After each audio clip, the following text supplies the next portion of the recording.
1. Throughout North America, there grows an inconspicuous, thorny bush that most people dismiss as a common weed and pass by without even considering that it might contain anything valuable. 2. They don't even realize that right underground there is something hidden that people used thousands of years ago to influence metabolism. 3. If you cut its root, you will see a rich yellow color inside, so bright that it seems unreal. 4. And it is this root that has been used for thousands of years in different parts of the world for conditions that are today considered among the most difficult and expensive to treat. 5. We are talking about metabolic disorders, conditions in which the body either loses weight despite adequate nutrition or gains it despite strict restrictions. 6. Today, such problems are solved completely differently because modern medicine offers injectable drugs like Ozempic, which cost over $1,000 a month. 7.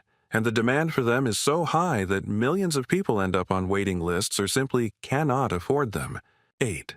At the same time, the pharmaceutical market built around these drugs is already valued at tens of billions of dollars and continues to grow, turning metabolic diseases into one of the most profitable areas in all of medicine. 9. And here, a question arises that is almost never discussed openly. 10. Why does a substance with a similar effect, known to people for thousands of years, remain somewhere in the shadows, while its synthetic analogs are turning into a global business? 11. The answer is not as simple as it seems because it is directly related to how modern medicine actually works. 12. The fact is that, unlike injections for which you have to pay constantly, this plant cannot be patented, cannot be completely controlled, and it is impossible to build the same income system on it. 13. And that is precisely why this knowledge has not disappeared, but has simply become almost invisible. 14. Today, we'll find out what this plant is, why its root looks so unusual, how it affects metabolism, and what role not only doctors and researchers, but also the largest industries of our time played in this story. 15. If we rewind this history back, long before the advent of modern medicine, we find ourselves in China around the 2nd century BC, where doctors were already trying to understand a condition that is familiar to millions of people around the world today. 16. They described a strange picture when a person constantly feels thirsty, drinks more and more water, but does not feel relief. 17. His body gradually weakens. He can eat as much as he wants, but he either loses weight or remains emaciated, and his condition slowly worsens. 18. The most unusual observation they recorded was that body fluids began to literally attract insects, and this seemed so strange that doctors of the time paid special attention to it in their records.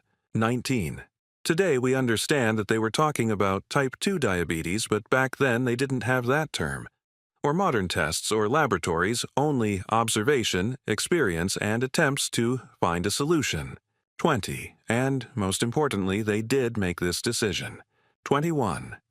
They used the root of a wild plant, which after drying and processing was used as a medicine, and described it very precisely. Bright yellow inside with a pronounced bitterness, so strong that it could not be confused with anything else. 22. They described not only the fact of its use, but also details of how to prepare it, in what quantities to use, and what changes occur in patients over time. 23. And if this were an isolated story, it could be written off as a coincidence or a peculiarity of local tradition. 24. But at about the same time, on the other side of the Himalayas in India, Ayurvedic doctors were observing virtually the same picture and were coming to very similar conclusions. 25. They described a condition in which the body loses balance, thirst increases, weight changes, and general health gradually worsens, and to correct it, they used a plant known as tree turmeric. 26. They worked with the root bark, noted the same bright yellow color and the same characteristic bitterness, and, what is especially interesting, recorded results that practically coincided with the Chinese observations. 27. Two different cultures, between which there was no direct exchange of medical knowledge in the form we are accustomed to, come to the same solution using plants with the same properties. 28.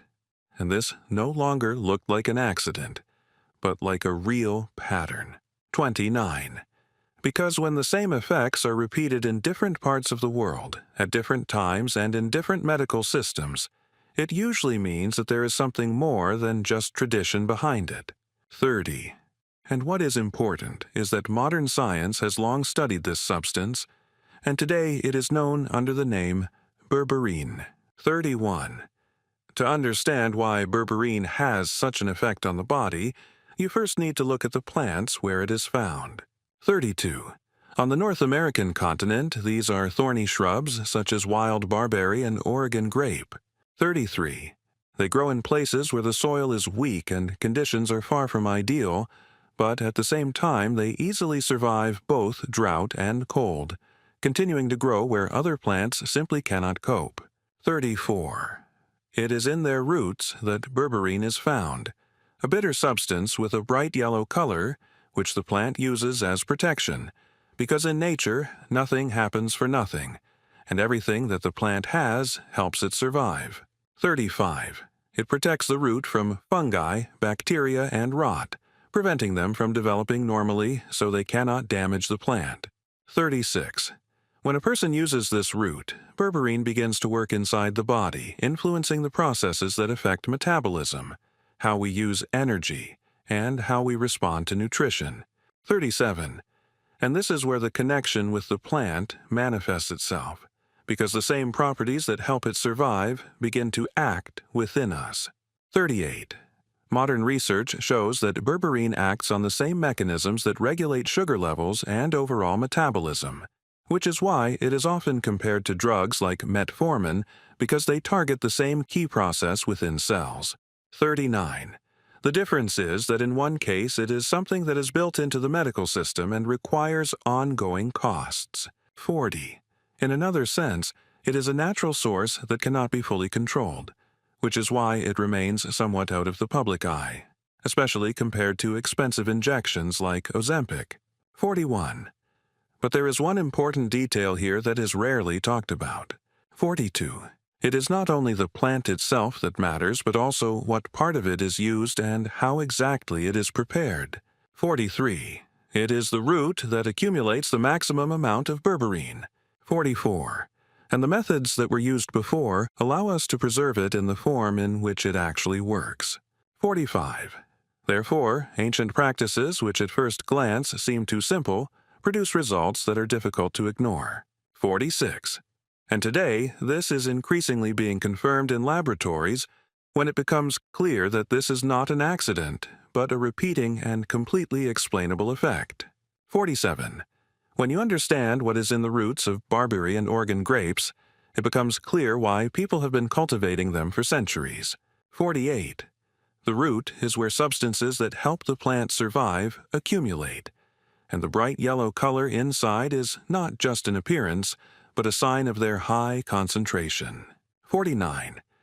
It is not only the part of the plant itself that is important, but also the time when it is collected, because closer to autumn all processes slow down, and the main substances gradually go into the root.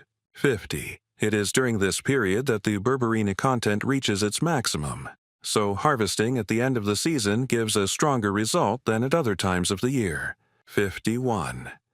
When the outer layer is removed and the inner part of the root remains, that same rich yellow, what is essentially obtained is a concentrate that has been forming throughout the entire season.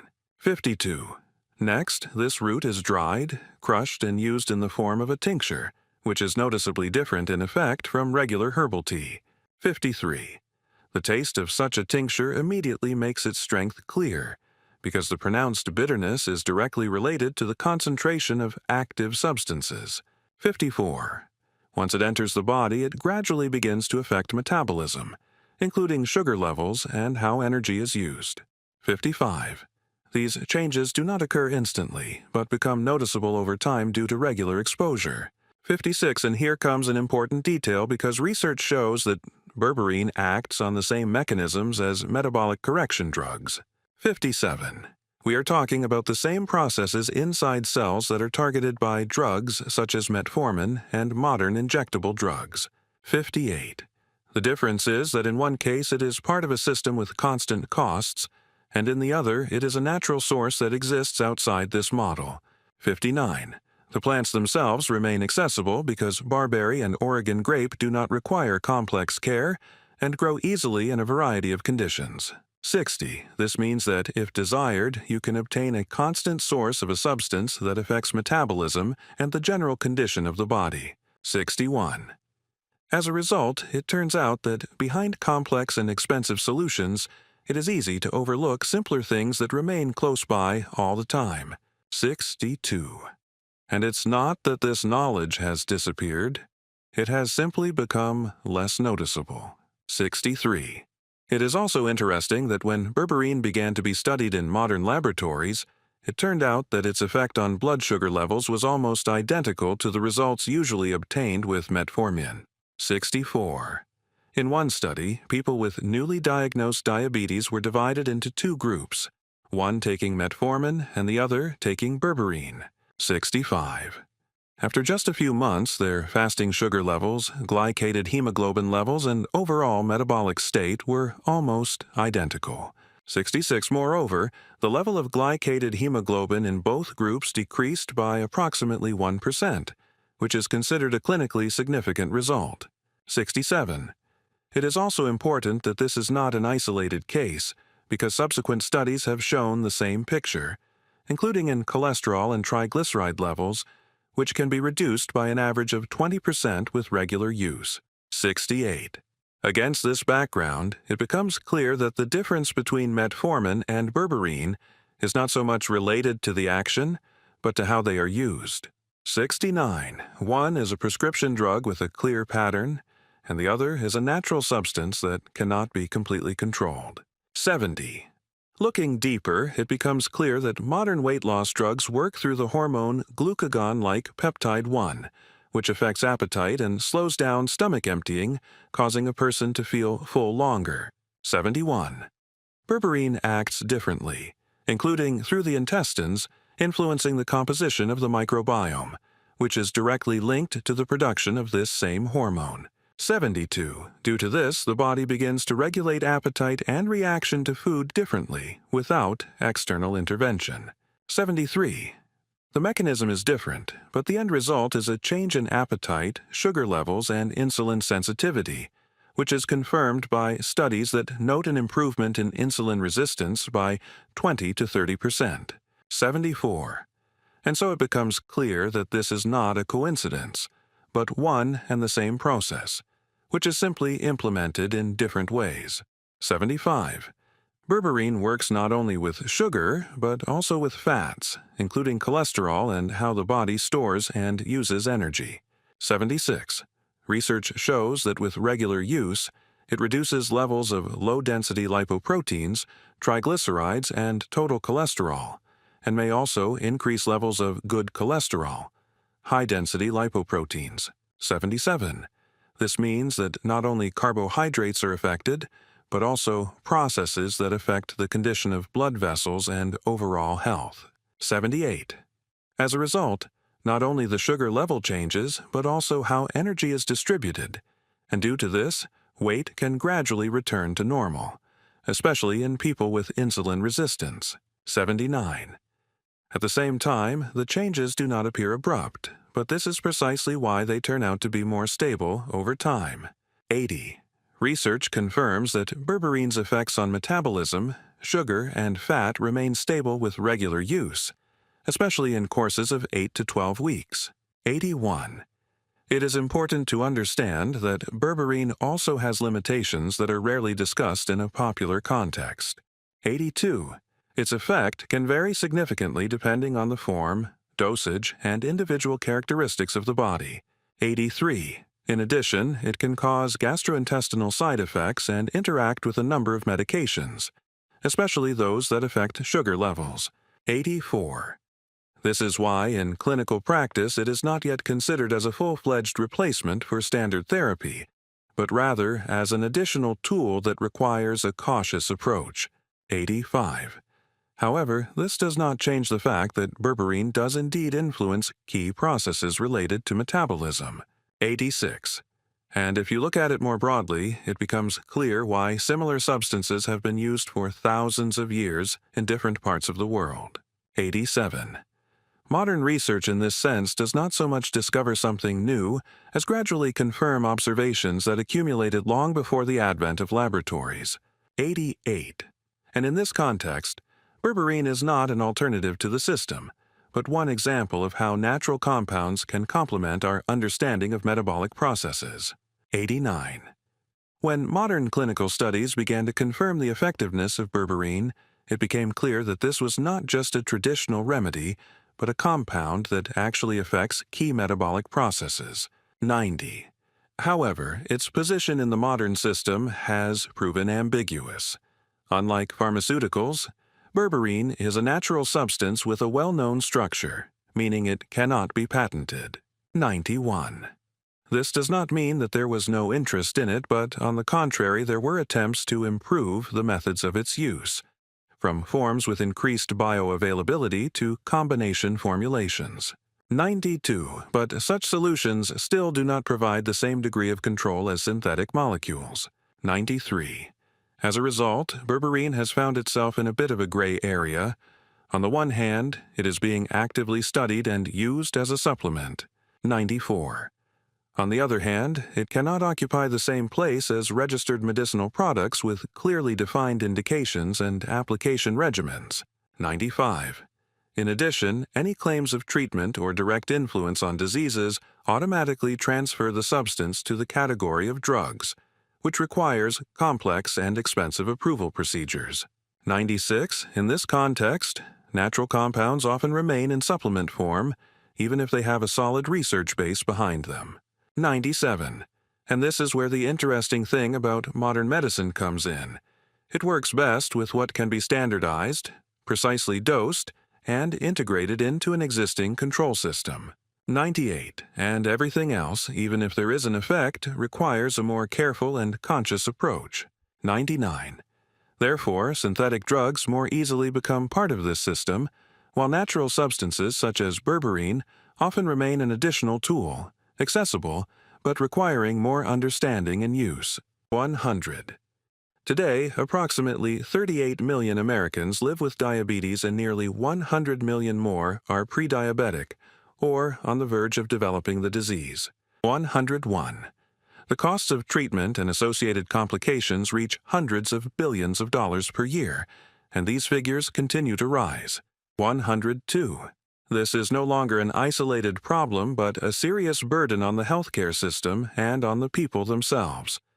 And against this backdrop, the question increasingly arises: is it possible to intervene earlier, before the disease becomes fully developed? 103. Because in practice, most people begin to change things when their indicators go beyond the normal range and treatment is required, but it is precisely at the stage of prediabetes and insulin resistance that changes occur that eventually lead to the disease. 104. And here, not only treatment becomes important, but also tools that can gently influence metabolism at early stages. In this context, interest in compounds like berberine is growing. 105. Not as a replacement for therapy, but as a way to intervene earlier, when changes are still reversible. It's important to understand that its effect doesn't appear to be immediate or dramatic. 106. But it's precisely because of its gradual impact on blood sugar levels, insulin sensitivity, and fat metabolism that it can produce more lasting changes over time. And this is precisely how metabolic disorders themselves develop. Slowly and imperceptibly. 107. Therefore, the approach to them is increasingly shifting, not only to treat the consequences, but also to work with the causes earlier. 108. And in this logic, berberine turns out to be not an alternative, but one of the possible tools that fits into a broader approach to metabolic control. 109. Berberine is not a quick way to improve our metabolism and is not a replacement for the treatments prescribed by a doctor. 110. Its effect manifests gradually and depends not only on the substance itself, but also on lifestyle, diet, and overall health. This is why some people notice changes, while others barely notice them. 111. Because metabolic disorders are never based on a single factor, but rather on an entire system that develops over years. And no single remedy, whether a drug or a natural compound, can solve the problem on its own. 112. On the other hand, such substances make it possible to influence a situation earlier, before it requires serious intervention. And this is not something rare or inaccessible. 113. The same plants from which berberine is obtained, barberry or Oregon grape, grow easily under normal conditions, do not require complex care, and can exist for years with virtually no attention. 114. They are grown as ornamental shrubs used in landscaping, and yet most people don't even think about the fact that their roots contain a substance that is being studied in laboratories around the world today. 115.